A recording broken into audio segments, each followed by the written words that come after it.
Welcome back, everybody.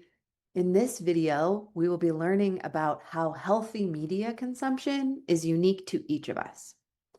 So there's a simple truth here, which is that there's no perfect formula for how much media you should consume. That's going to depend on you. Media affects people differently based on their nervous system, their identity and history, and even the time of day. Some people can wake up and scroll on the news first thing in the morning and then kind of feel fine all day. For other people, they're going to carry that anxiety and worry with them all day. Neither is right or wrong because we're all unique and different. So we can think about media sensitivity kind of like a food allergy. And I love the food metaphor here because some people can eat gluten and other people can't. And some people like me can eat dairy and feel pretty much fine, and other people can't. And the same is true with our media consumption. Some people are maybe more prone to getting hooked in the rage bait of the news, and other people are maybe more prone to the type of social comparison that comes on Instagram. And so we all have a different profile of what types of media consumption make us feel really good and alive, and what types of media consumption leave us feeling wrecked all day. And you'll see in the research on the relationship between media consumption and health, it's kind of a mess and all over the place. And that's because there isn't a one size fits all solution. Studies often compare things like active use versus passive use or doom scrolling, right? But this binary doesn't capture the complexity of our unique lived experience. And so if you go to look at the science or you've been trying to figure it out, you're going to find it's confusing because it is. And that's why this course is about helping each of us determine what is healthy and good for me or for you. One thing you might hear about social media is this idea of dopamine hijacking or dopamine loops, or you get hooked in the dopamine hijack of social media.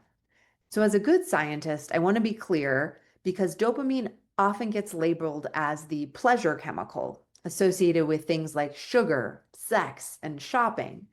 And while that's somewhat true, dopamine is mostly a motivational chemical. It's what gets you to the gym, what gets you out of bed in the morning. It gets that project finished or gives you the boost you need to clean the kitchen at the end of the night. So, to explain the problem really clearly, it's not just that these small bursts of dopamine we get from checking social media and seeing the likes and the variable reward every time you log in. You don't know how many likes or notifications you're going to have.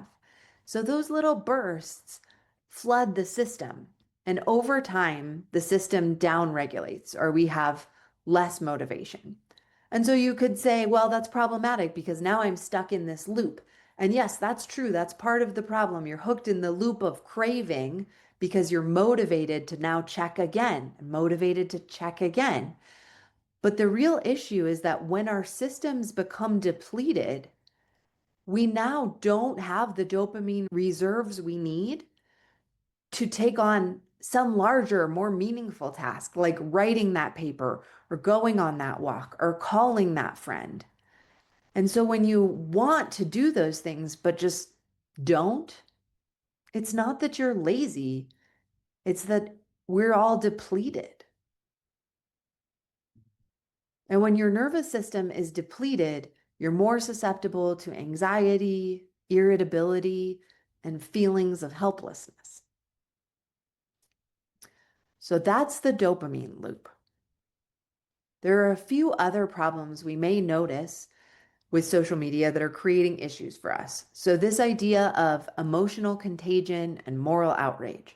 So, emotional contagion is the idea that our emotions are contagious or they can transfer to other people. You've probably experienced this. You hang out with somebody who's really fun and lively to be around, and you leave that interaction feeling good and alive.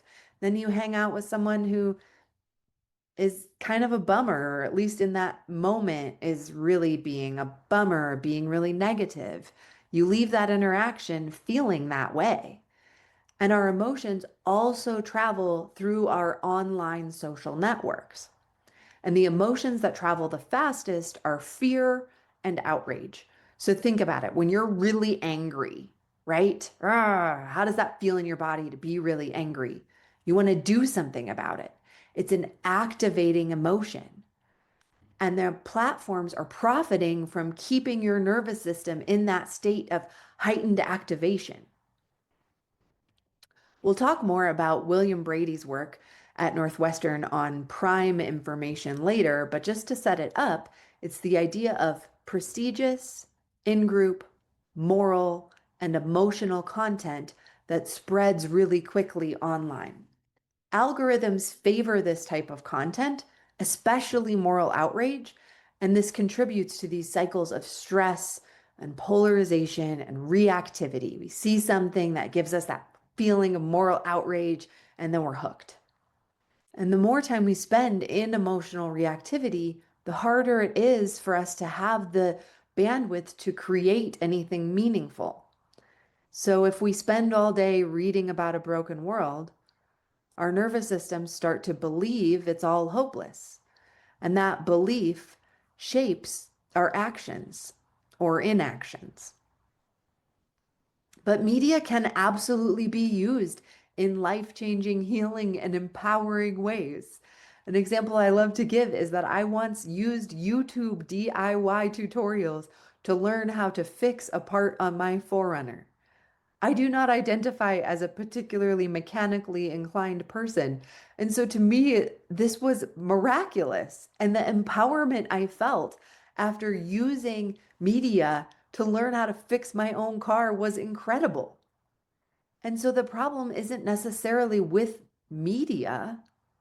The fact that we have access to all of the world's information at our fingertips is incredible. It's unconscious consumption. When we choose what we consume with intention, media can become a tool for empowerment instead of just a dopamine trap. And so this course is not about shame or restriction. It's about discernment, choosing what feels good. And that might look totally different for you than for me. And that's kind of the point. So how do we begin to make more nourishing choices? We start by cultivating one simple but powerful skill, noticing how our media consumption is making us feel. Again, back to that food metaphor, right? So if we're all feeling depleted and exhausted and tired and stressed and angry and anxious or whatever it is that you're feeling, right? If we were bloated all the time, you better believe we would spend the time to figure out what food is it that's making me feel this way. So if I'm anxious or stressed, is there media consumption that is contributing to me feeling this way? That's what we're going to spend some time figuring out. Because our attention is precious and powerful. And the more intentional we become with our media choices, the more space we have for joyful creation.